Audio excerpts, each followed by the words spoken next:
Messy.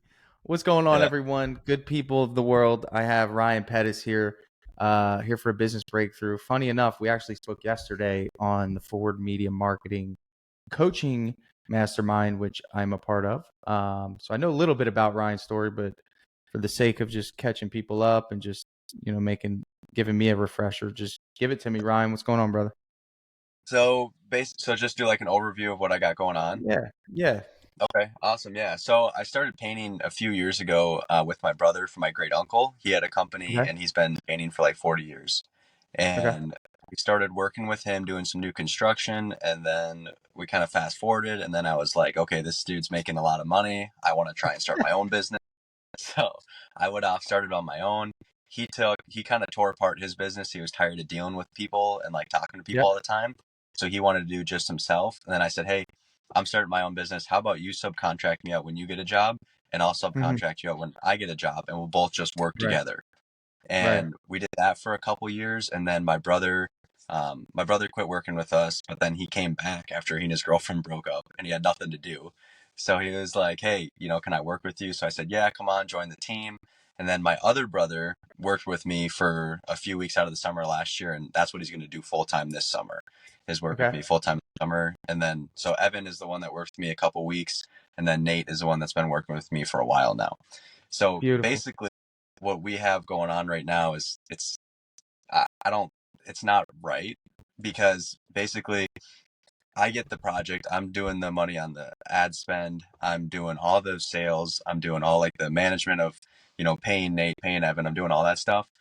We go out to the job site and we're all working together on the same job site. And then at the end of the day, Nate gets paid and then Evan gets paid if he's working with us. And then I get another 10% on top of that. But then Al and I split the rest. Al's my great uncle. Right. So basically, you have the total, and then I get 10%, and then you get off Nate and Evan, and then you get Yeah. this amount, and then Well, Al and I you split. got three businesses making money, dude. Yeah, yeah, exactly. Fact that, It brother, is, yeah, really. um, really. I mean, first of all, I have employees, so I can tell Okay. you with extreme confidence what this is going to do for you. Let me make this clear. Subcontracting, the way you're doing it, is not being done the right way, and and that's just, you're not doing it the right way. It's not how the original design was. The original design for subcontracting is, think of a builder, right? You have a builder that's building a house. You don't see the builder working on the house, do you? He's never working on Right, the house. yeah, He's right, he's dishing out the work to the different trades. He doesn't tell them how to do their work. He just gives them guidelines on what's expected, right? He doesn't really oversee much of that aside from the big picture, right? He's not in the day to day. When you mhm, subcontract painting, that's, you can do it, but you're mostly doing it really, I mean, at scale, because the thing about it is like, what you're trying to do is you're trying to split this pie in so many ways, and there's just not enough pie, right? right, If you had enough jobs, right, where you could dish out one to your great uncle, okay, cool. You could dish out one to your brother, cool. Like, and that's what I told you yesterday when you said that, right, okay, you still want to work with them, you love them, you want to help them, but the way it's doing it now, like, they need a team in order to keep up with volume, to where you don't feel like you need to go help, and you don't feel like you need to put them together, because you're going to keep running into this problem where you have to split profit fairly, and that's got to be driving you nuts it is, dude, it seriously is. And then one thing I wanted because to you're add to paying that for is, the leads. yeah, yeah, and I'm only getting 10% on top, which is like, You're not making any money. no, I know. That's why I'm like, I need to talk to Tanner and figure out what the hell I got to do, because So everything's let's messed break up. this down, right? I'm going to give you the perfect hiring strategy for employees, because I just want you Can to I say think one about. thing real quick Yeah, of before you course. say that? So basically, I have another subcontractor that actually is like a full-time subcontractor, where I get the Right. job and he goes out and does it, and I never see the job. I just go and collect the check, right? Okay. So I do that. And then the other thing I was going to tell you is that my brother, so Evan is the one that helped me a little bit in the summer. He doesn't really know anything about painting. He just kind of did prep. And then Nate, Yeah. he's been helping me for like 7, 8 months now. And he knows a bit about painting, but he's not super reliable to like be there on time all the time. And I mean, he Right. does a good job, but he's just not like, he doesn't show up on time all Well, the time. I couldn't is he your trust him older to. brother or is he your older or younger They're, brother? I'm the youngest brother. You're the youngest brother, right? So imagine working for your youngest brother. And I Yeah. think, I don't know what the relationship is, but I know generally speaking, there's not as much respect there as there should be Right. with a subcontractor relationship. And here's the Right. deal, Ryan. Like, I think you have this gift of like you're gonna figure it out. You'll find a way to figure this out because I could already tell by your demeanor and like your pursuit of information and like you're gonna get this. The thing is, bro, like you're a startup. You can't rescue your brother and your great uncle and make sure that they're making money yet. You're not at that position, dude. Like you need to make money first. And then once you have an established operation, then we get to the point where we establish some guidelines and we give them work, right? I personally think for your sake, you need to stop worrying about making them money right now. I Okay. don't think that's your responsibility. If he's not taking it serious, like if he's not bought in, like, dude, I got it, I'm taking care of it, I'll handle it. Like, if you're not getting that mindset out of either of them, just think about it from their perspective for a second. You were working with your great uncle as a helper, he taught you how to paint. You go start your own thing. And it's like, I'm not saying that he's like has I know. animosity toward that. I'm just saying he's like, dude, I'm not gonna like, you're not my boss, bro. Like, and Yeah. you're probably feeling that. You're like, all right, I don't really have a lot of authority that I want. I Right. should have the same authority that I have with that other subcontractor crew, right? Exactly. Yeah. Cause he just, I mean, like my brother just he doesn't totally listen. And then my great uncle's like, well, I think we should do it this way. I think we should do it this way. And it's like, it's not really we, it's kind of like me, and I'm hiring you. So there's Right. no real authority over it or anything like that. Okay. So I will encourage you to sever this in the most easy way. He's made it 40 years, so figure it out. And then you like you said, you love your family, right? I love my Yeah. family. You are not ready to take on their responsibilities yet because you're still figuring this out. And you Right. need to like how you build a business is you create systems that you can scale. The only way to create a scalable system is to have consistency. The only way to have consistency is to have reliability, right? So in other words, you need to be able to rely on the people that are creating the consistency in order to build the system. So what you told me is you have the subcontractor crew who's what? Reliable, right? That Yeah. offers you consistency, which allows you to scale that. In other words, you know that if you run into a job that they can do, you don't have to think twice about the quality. You don't have to think twice about whether or not they're going to show up. And you don't have to think twice about how much money you're going to make. That's already set in stone, probably with whatever your labor split is, right? We do it by the job. So I basically like take a video walkthrough, show him where you're going to be doing this, that, and then he sends me a price, and then I get on average like 25% off the top. Okay. So what I would suggest you do is figure out a way to systemize that, right? So if it was just a bedroom and you guys were painting the same size bedroom every time, you guys would eventually agree on what the friggin' bedroom costs for him to do Right. it and for you to do it. So there's not that much of a delay between the time you visit the customer and the time you get them a price. I give the Does that make customers a sense? price right away, and then I basically Well, that's just risky, I isn't kind it? of it is, yeah, because I kind of figure out his pricing. I'm like, okay, he's going to be charging me this. I got to add like Right. 25%, So I and would then he comes suggest back. Yeah. yeah, and listen, you got to protect yourself, right? Because he might come back, and you want to be respectful of them too. You want to make sure they make money, and you might underbid it with your very little experience, right? Like, I mean, there's a lot Right. here. So this is good. Like, I mean, I think like when you look at that, you're running two businesses. You're running the family side, which is a freaking mess, and then you're Yeah. running this nice subcontractor gig, which is clean. You know what's going on, right? So here's the deal, Hmm. and this is why I say employees because you can operate both, can't you? And I think what Yeah. you got to understand is that when you build a business, this is just my experience. Some people listening to this might think I'm crazy, but when you have employees, that's an asset. When you have subcontractors, that's not an asset, right? So if I'm selling a business and I have 13 full-time employees, do you feel like that's more valuable than a company that just has you and a project manager and a network of subcontractors? Yeah, you're right. It's definitely more valuable to have employees, to have It is. like I'm not employees saying that. you can't. Trust me, I'm not saying that this subcontractor thing won't work, but let me make it clear to you.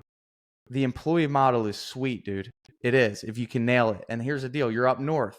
The reason why subcontracting happens most of the time is because you don't want the responsibility of full-time work, which means like you have the winter up there, dude. It's like, Right. It's slow. so Yeah. it's slow, but you could keep a team of 3 together. My challenge to you would be, I want you to build an employee team of 3, right? 3 guys that you could trust, that make you feel the same way that your subcontractor makes you feel in terms of reliability, consistency, and scalability. And run that. You have 2 crews. One, you don't have to worry about keeping busy all the time, but you'll probably find a way to do that. And then your Yeah. employees that are invested in your brand, your vision, that will listen to you as their boss. And here's my other challenge. It can't be anyone that you know right now in this moment. It has to be only Okay. people that you seek out into the world to come into your world. Now that's uncomfortable because I bet you've never hired anyone before. Is that true? No, I'm actually, I started the painting business when I was just right before I turned 16, and I'm only 19 right now. So Unbelievable, kid. I don't really, yeah, it's kind of all Love new this to kid. me. I mean, You're we just did, like, you remind me of me. that's awesome. That's good to Yeah. hear. I I mean, we do, did, man. I was 19, bro. I was hustling. I was a general manager of a restaurant, dude. Like, oh, just wow. yeah, just hustling, bro. Like, just wanting That's to awesome. make it, man. So the Yeah, good I know. news is you have a lot of time to make mistakes. You can take a bunch of risks. You have no one counting on you but you. You wake up every morning, you just you, right? It's great. Yeah, So enjoy this time period. Take as many risks as you can, right? And what I want you to do is take my advice. I've done this. I know. I want you to find employees. Find a team of 3. You're going to thank me. If you get the right people in the right seats and you have these employees that you're paying hourly that are bought into your brand and vision. You told me yesterday, you're like, well, I'm not sure they would take the same level of pride. I'm going to call you out because it doesn't look like your brother's taking the same level of pride, right? And yeah. that's the reality of the situation. You cannot give passes when it comes to your well-being. Right now, I'll be honest with you, Ryan. Now I'm going to talk to you as if I'm talking to myself. At 19, right now, this business doesn't really matter as much, right? It's just kind of like this thing you're starting. And it's like exciting, it's new, you're doing everything you can to get it off the ground. When you're my age, 30, and you have a family and you have people that are really counting on the growth of this business, dude, it's going to matter, right? So don't wait until then to start being serious about your business. Do it now. And I think being serious is saying, Unc, I love you. We got to just take a break because I got to get the system right. Brother, I love you. We got to take a break. Your second brother who kind of comes in and helps, use him as leverage. If he wants to come in and just help the employee team, he can do that. You're not going to send him with the subcontractor team, but you'll Right. have that employee team, right? If big brother number 2 wants to make money and he wants to come in and help the employees, set an hourly rate. If he's not good with that, then it's not going to work. Okay. How do you, Right now, or like, I was just going to say, how do you deal with like unemployment? Because in winter, if things get slow and I don't have work, like, how do I deal with that? get work. You think that there's no people painting in the winter right now? Well, no, I know there's not, but like I had Jason Paris up in the cities and I got Nick Slavic down here and I'm like right here. And it's like, He'll tell you I they go to, represent 10% of the market share, dude. yeah, I just go And to a and lot no of one projects. and So it no makes, one's Ryan Pettis, right? Like at the end yeah, of the day, no one's you. You have leverage of being the owner doing the estimates. They're not doing the right. Yeah, estimates. right. Yeah, that There's is true. plenty of work. Where you're in a dude, and let me make this clear. Let me open up your brain to this. You got to realize, if you were a gutter business, you would only be able to service the outside of homes. Right. Yeah, You know we what's can do interior. interesting about the painting business is that we all have the same amount of customers that the gutter company does, but we can service them twice, inside and outside, for the same or equal amount. So that Okay. doubles the market share. Should I train the employees then, or do I find someone that has experience, or what's the best way to do that? Well, when I decided to start Drip Jobs, I had a choice to make. I said, well, do I find entry level people that know how to code, or do I find someone with experience? So find someone with experience and pay them good. Of course, pay them real good. Okay. Because here's the deal. You need to look at it like this. Think of yourself. Do you like football? Yeah, I just don't follow it that much. Yeah, but you know about it, right? You know Yeah, the goal of the football team is to yeah, get the best players, right? And right. pay them the most money. Yeah, Because they realize that if they do that, then guess what? People will show up to the games. And if they show up to the games, the environment's better. And if the well, environment's better, it might encourage the team to win a little bit more. And there could be a championship or a playoff. And you got to understand that that's an investment, man. Finding the best help, making sure that you look out for them, and paying them well, right? Here's the deal. This is what you're going to run into, Ryan. You don't know enough about painting to train someone or to oversee someone and to check and see if they're doing a good job, right? I didn't know how to code.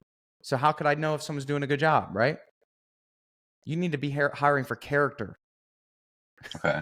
You got to, you're going to run into people that have that 30 years of experience, and it's going to be appealing to you, right? And you're going to be like, oh man, this is great. But dude, you have got to learn how to discern character from individuals, right? And that requires a hiring process. This is going to be, I'm just planting seeds. It's going to be a big journey for you to get the right people. Right. But here's the deal. You and I both know this. If you hired one person today, just one person, as a crew leader for Ryan Pettis Painting, okay, you would be able to keep them busy right now. You told me you have work in the pipeline and you're planning on doing it. Every time you do a job or your brother or your uncle does a job, it's taking away from potential training ground for your assets to learn how to work together, to collaborate, to communicate. You have a month worth of work, right? I'm booked till the middle of June, and I have a sub booked out 3 weeks. Okay, so we got the sub taken care of, but I'm going to say it, your core team is booked out to the middle of June, right? Yeah. So there's no freaking reason why you shouldn't be hiring right now for an employee. Okay. There's no reason, dude. There's no reason. You have enough work, and guess what you're going to be doing up until June? You're not going to be sitting around. You're going to be selling more work. Right. I just don't know how to. I need an account for all that. All right. So just ask. It's really easy. And this is a prohibitor for most people, right? It's like, dude, I've never hired anyone. I don't know how to pay them. I don't know what taxes to pay. These are the same exact questions that I had when I started a business, bro. So you're not crazy for asking. Here's the deal. Nowadays, it's easy, man. Business in a box. Gusto is going to be the best app aside from Drip Jobs that you have. Gusto is going to allow you to onboard the employee, get all their paperwork, and you're going to be able to pay them, and it's going to pay Minnesota what is owed to Minnesota. And that's it. And they get direct deposit. You just need to sign up for it and just put your business information in. Okay. So what's the best way to go about finding someone? Like all right, Indeed? Well, yeah. So you were an employee, I'm sure, when you were 16, 17, looking for work. Where did you look? I actually, painting is like the first real job that I had, but I worked for a restaurant, but I just got that through word of mouth. Yeah. So Indeed would probably be the place. I love Indeed, but you need to understand that, like, I want you to understand who the best applicants are going to be, right? And you should really spend time thinking about this, because this is so important, man. Because you got to realize that the people are your business. Would you agree with that? Like, would you agree that the quality of the people in that subcontractor crew are the reason why your jobs are getting done and people are happy? Yeah, I just had someone call me yesterday and like, hey, the subs did a great job, or the guys did a great job. We're happy with it. So they are the business. Exactly. They are the business, right? So when you think of an employee, you have to think, okay, well, first of all, who do I want in my business, right? And that's the first question. Right. The second question is if I were them, why would I want to work for me? Right? So tell me, why would someone want to work for you, Ryan? Now tell me. I want to hear. I guess because we do a phenomenal job. We pay good. We have good relations with the homeowners. We work with people we work with the homeowners and listen to their needs. We try to sell a lot of projects. I guess, I don't know, on the spot. Okay. But I don't know. So that means that you need to, because here's the deal. You need to define that for your subcontractors too, don't you? Yeah. Recruiting is sales, Ryan. So when a customer says, Ryan, why should I hire you? Or do you fumble around like that? No. You don't fumble around. You're like, oh, well, we're going to do a great job. We're going to prep this and we're going to do a great job. My subcontractor crew is amazing. They're going to make sure that you're taken care of. We communicate with you. We have Drip Jobs. So we have like the best software in the world. We have all these, right? But why don't you have that same level of enthusiasm because you don't believe it yet? And it's not I could have said the same thing. If you're recruiting subcontractors, Ryan, why should they come to work for you? And the only reason, but here's the deal. I'm going to make this clear to you. The reason you were able to say it confidently to the homeowner is because you know what the homeowner wants, don't Right. you? Yeah. Yeah. You You need listen to to their needs. understand what an employee wants, right? And you need to understand what a subcontractor wants. Tell me what a subcontractor wants out of a business relationship. I mean, jobs and money, basically, I think. Okay, Right. so if I get really difficult hard jobs and I pay money, but I wait 60 to 90 days to pay it, will they be Oh, happy? they want to pay. They want to get paid right when the job is done and get the money and Don't they? then move on. I think I've never met a subcontractor that does not want to get paid when the job is done, right? Yeah. Right. Yeah. Right. So okay. And then the jobs. Do we put them in industrial crazy work sites and tough scenarios? Put them in good scenarios, like with Great homeowners. scenarios, great homeowners, high-end residential repaints. Sounds like the dream, right? Yeah. So this is your positioning as a business. You are a salesperson, dude. You have got to sell the recruitment side. You've got to sell the vendors on why they should give you better pricing. You've got to sell your homeowners on why they should hire you instead of Jason and Nick, right? This is Yeah. challenging, right? But Yeah. that's the game. And they're doing the same thing too. And everyone's trying to sell themselves as to why they are the right pick. And you sometimes land on people that love you, and you sometimes land on people that love Nick and Jason. And it's like, okay, how can I iterate and make this better? And don't Yeah. even worry about that because there's no real competition. The market is so big. They'll tell you that. Right. Okay. So Yeah. it's intimidating. I know it's intimidating. If I had those guys in my backyard, right, I'd be a Well, little when I go to intimidated. estimates and they're like, oh, we're having Nick Slavic out to do an estimate, and then I give him an estimate, and they're like, oh, you're 700 more than Nick. We decided to go with Nick. Like I've heard Fair that once enough. or twice.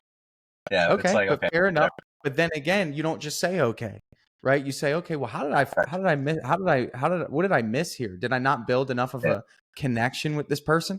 That's Right? what I asked Are him, you, and yeah, he told me that he would call me back to get another estimate when he wants painting in the future. So like I well, that's tried what to get it. people who are nice say to people that it'll be 8 years before you hear back from that guy. Yeah, And Nick that's will true. probably do a great job, and he'll probably call Nick. So Yeah. just be honest with yourself. Thanks, It's Tanner. important. You got to be honest. Yeah. So, but I'm saying is that in every area, right? You're solving problems and you're fulfilling needs. So if you have an employee, right? He has needs and problems. Tell me what some needs and problems of someone looking for a job would be. They need to pay their bills. They need to, help their family. They Right? stuff like that. They need to, help their. Yeah, they need money basically. They need money, and all right. So those are the needs. They need money. They need stable employment, right? They need reliable employment. They may have worked with someone in the past who didn't pay on time, was sporadic with their work schedule, right? Hey, we're not working today, right? So the goal Yeah. would be for you to position your offer to these individuals that fulfill those needs. So when someone reads that, they're like, okay, well, I used to have a company that did not promise me work through winter. That should be your offer. And guess what you're going to do? Figure it out. Yeah. Because that was your promise, right? We promise work all year round, 40 hours a week minimum. And guess what? Let me ask you this, and I'm going to just check you here. If there's only 32 hours after promising that, what do? We go and find more work. No, you pay the 40. Oh, you pay and the then you 40. take it as a hit. And you say, I'll never let that happen again. Because Right. that was your promise. All you are in business is your word, dude. Everything.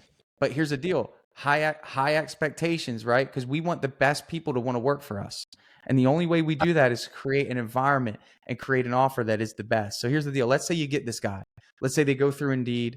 You do a phone interview. You sit down with him and you're excited, dude. You're like, this guy knows how to paint. He is on time. He's got good character. I could tell by working with this guy, my customers would feel happy. Your perception of employees is going to change because you have a great employee in front of you. And he just wants to make hourly wage, a good hourly wage. He just wants 40 hours a week and he'll go to bat for you, right? So at this point, man, it's up to you to position him to succeed. You can't send him on a full interior and say, hey, man, paint this. You got to have awareness and empathy and say, I got to get this guy some help. Right. And then do it again. And then in this case, maybe you don't need someone with level 10 experience. Maybe you need someone with a helper, but you're the helper right now until you get that person. And the goal is over the course of the next year is to slowly wean yourself out of that production. Okay. But here's the deal. You can't focus on your core team if you're busy helping Unc and brother make some extra money, dude. And I also So still go to school. So Huh? I also still go to school, so or college. Do you? How often Yeah, do so you go to school? well, I try to go as much as I'm supposed to, but I do a lot of it online, like late at night or early in the morning. What are you studying? Business. It's fitting. Yeah, go figure, right? Go figure. Well, the greatest you're probably learning more now than you are in school with your experiences. Yeah, I am. Feels like It's it at usually least. how it works. Yeah. So I know we hit a lot of points. What questions do you have, man? We got a few more minutes. Do you have any questions? I guess I did have one question that I wanted to ask you. Do you require like a down payment on jobs, like the day of, or like when they sell it, or how do you do that? I do. It's $500. And Yeah. that's like right away. Yeah. Yeah. And that just Okay. gets us a commitment that makes it clear that the customer, is serious about the job and won't, flake on us before, because we schedule our jobs a couple weeks out. So if someone just cancels, we're not in good shape. Then do you take that 500 off the total, like when they go to pay? Yeah. Well, in drip jobs, you just mark it as paid, and then you indicate that you want a deposit, and then if they pay it with a credit card, it'll take it off, and if they don't, and they give you a check, you just mark the payment as paid, and it'll take it off the balance. So I'd need to set up card payments to be able to accept like the down payment, right? Yeah, or you could take a check. But I like card payments. Yeah, because right now I've been running around like we require 50% when we on the start date and then 50% when we complete. So when I go and if the sub's starting a job, then I have to go there. Yeah, What do you that's what need I was 50% for? Yeah, I don't know. That's just what my great uncle did. So that's what I was doing, but Yeah. I don't think. Well, you got to look at it like this. You're young, you are inexperienced, you have very little online reputation, and you're competing against the big dogs, brother. Yeah, I know. You might even get away with saying, you know what, listen, here's the deal. If you go into someone's house, would you agree that it's risky for them to hire you? Well, from their perspective. Well, it's risky to hire anyone. Yeah. Yeah, because you're new in the game, right? You're still figuring out your systems. It's risky for them, right? So, lowering that deposit is immediately going to lower the risk. If I have 3 people coming over to give me estimates and somebody says, yeah, I don't even need a deposit. Would you agree that I'd probably be happier than someone wanting money without doing anything? Right. Yeah. Right. So you don't have the leverage to ask for 50%. That could be deterring you from getting business. Okay. So just ask for down payment of 500, but then if I do checks, because if I don't set up the card payments, then I have to go out and collect the check, and then when it's done, collect the final check as well. Right? Yeah, that's part of the game. But are you giving the price on the spot for customers, or how are you giving the price? I am, but I don't. Obviously, I can't always close every job on the spot. So like, I'll get a call a couple days later. Hey, we want to move forward.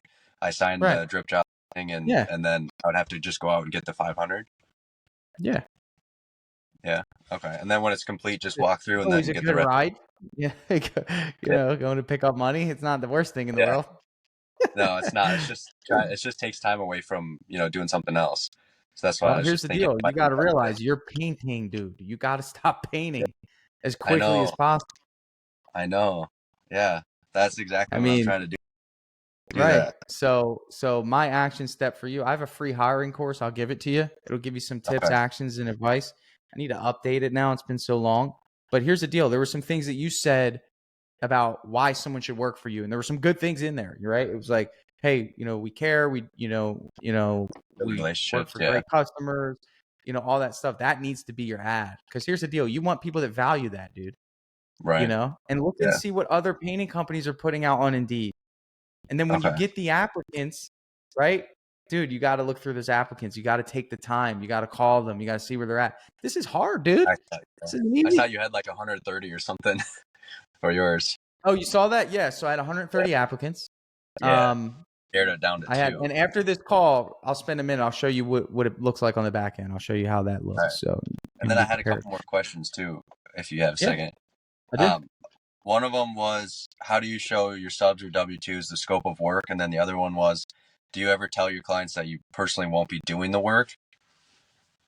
That was kind of the 2 that I had. Those are good. Yeah, I've only had one customer upset at me because I wasn't doing the work, and that's because I mentioned it. Oh, You know. really? Okay. Okay. Yeah, So I should and I was expect like, it "Oh, that well, I you come won't in be here dressed up doing in it." a polo and you Just come don't even dressed up say in a anything. polo. Yeah, okay. Yeah, I won't. the expectation is that if you go in with whites and you have paint on you, You're they're going to be doing probably the going to work. think you're going to be doing the work, right? If you go Right. in with a polo, clean cut, they're going to know that you operate the business. And if they ask, "Are you going to be doing the work?" You say, "You don't want me doing the work. You want me making sure the work is done the right way." Okay, I like that. That's good. Right? Okay. So the second question was about, what was the second question? How do you show your subs or W-2s the scope of work on projects? Two ways. The first way is you need to get company cam if you don't have that. I don't. Well, Spencer you was should. telling me I need to do. Yeah, listen to people that are doing a lot of painting sales, bro. Don't, if you get advice from someone, like, here's a habit that I have. If someone recommends me a book, I get the book. Yeah, I feel you. Yeah, You know what I'm saying? I've If been someone starting to says take to a go lot more. get something, get the friggin' thing. You're over there Okay, debating something that someone who's doing $1 million in revenue is telling you to get it. do it. Okay, yeah. You know, Okay. like, that's a habit you got to kick. Because here's So the you deal, take like, the photos and just show them. It's in the yeah, but estimate. I want to catch that, bro. You want to be successful. Here's the thing, like, you debated that because you made a thing. Oh, it's probably like extra money a month, or I got to learn this thing. Like, well, if you have that habit with getting an app, the advice that I'm telling you is going to fall on deaf ears because you don't have the habit of taking action. You were on that coaching call yesterday. That kid, you remember that kid who had a guy that he was going to Yeah, let he go? wasn't going to get rid of it till Saturday. Yeah. He wasn't going to do it. And if I didn't come back to him and talk, he got rid of the guy yesterday. Really, he did? Yeah, he sent us a text. So That's awesome. I know. That's sweet. But you got to get in the habit of making quick decisions because you got to be a seeker of information, a seeker of wisdom, a seeker of knowledge. Your ability to do that is the degree of which you're going to be successful, right? Like, if someone recommends an app that's going to save you time and make you money, do it, right? Don't wait. So anyway, Yeah. so company cam, you go there on the job, you're going to take photos with company cam. You can, especially with subcontractors, you're going to want to annotate those photos. Hey, repair wood rot here with a big arrow, or hey, make sure you cover this grand piano that they have. Okay. This is, their prized possession, plastic on here. Spend time doing that. Upload it to Drip Jobs, right? So when you do a proposal, you can integrate company cam. All of the photos and all of the notes that you just took in company cam will go into the proposal in Drip Jobs, so the customer can see the detail that you're putting into making sure the job is done right. Then when the customer accepts the proposal, a work order is created with the photos in it, and you just send the sub the work order.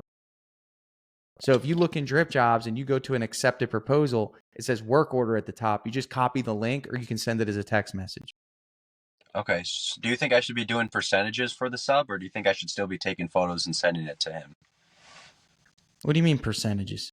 Like, if I say I bid a job at $1,000 and I get 10% off the top, then I'd tell him it's 900. So should I say, like, should we be doing things as a percentage, or should I be sending photos to him, asking him for a price, and then going from there? I think you need to transition away from asking him for a price, and eventually you just know. And I think you need to come up with a split. It's not going to be, I hope to God it's not 10%. I mean, generally speaking, in most, 27. well, let me ask you this. Who's buying the paint? The customers are right now. Okay, well, that's good. So that eliminates that. I'm getting 28% off of what he does, and the customer buys the paint. I don't have any overhead except doing the estimates. And I have. Well, you have plenty of overhead. You're buying marketing. You're right. But I mean, on that specific job, I'm not paying for any paint. So if it's $1,000 of labor, you guys should be splitting the labor. It should go down the middle, 50-50. Really? Okay. So he should make 500 and I should make 500. Yes. If you're not buying paint. Yes. Okay. In an employee usually employees, the labor cost for employees is between 35 and 40%. So that means 60% goes to the business. Okay. So we just did like he bid a job at 8,000 and then I gave the customers like 12,000. You think I should have been at 16? Is that what you're saying? I think you got to realize that like you at this level, you have to be careful with that because, you have to be careful because you don't have the luxury to be so high. Again, being such a young business, you should be looking at just getting the opportunity, getting the chance to have a full schedule. But generally speaking, and you might want to look into Eric Barstow's course for this because he's real big on subcontracting. He could probably give you much better advice than me. But generally speaking, it's a 50-50 split. So look up Painting Business Pro. It's got a good course on that. Yeah. So, yeah, you think it should be a 50-50 split no matter what the cost is. He should be getting 50% and then I should be getting 50%. Generally speaking, yes. Generally. Because you do have costs, man. You're marketing, and you got to realize you won't. So here's the deal. If you had a full-time project manager that you have to pay $60,000 to $70,000 a year for, who's paying for that? Where does that money come from? It comes from that 50%. You have work. Now, let me ask you this. Here's another thing I got to check you on. Do they have workers' comp? Yeah, they do. Yeah, the sub does. And you have documentation of that? Yeah, I have all the documents. Yeah. Do you have workers' comp? I don't. I just have regular insurance because I don't have any employees. Right. So you need an exemption for you as the business owner. So you get to exempt yourself. So look into that, an exemption for workers' comp. So you are an employee of you're an employee of Ryan Pettis Painting, right? Right. Yeah. Yeah. Are you not painting? Are you not painting at people's houses? Yeah. No, I am. Like right now. Yeah. Right. But when you get employees, actually all of it gets filtered through Gusto. So you'll be able to set that up. But you should exempt yourself so you don't have to pay that on yourself. Okay. All right. I'll do that. And then I guess, yeah, that's about it. I was going to ask you about like health insurance, what you do for that. Like if that's something that you can get through, like something if that's easy to do, like being older and whatnot, and having a family. Right. I don't know what the best way to do that would be. Wait, what was your question? Sorry. No, you're good. Just like with having health insurance, because usually people get it through the business. Like, how would I do that for myself? You go to an independent agent. Okay. Until you're ready to take on that for your employees. Okay, that makes sense. Okay. Yeah, I mean that was about it. All the questions that I had. Seems like I really need to change everything, just about. So maybe I'll give you a call in like a month and see what I figured out. Beautiful. Looking forward to it, man. Awesome. Thank you for your time, Tanner. I know it's really valuable, so I appreciate it. No problem, man. Good luck to you. Keep me updated, man. Let me know how it goes. I will. Awesome. Thanks, Tanner. We'll talk to you later.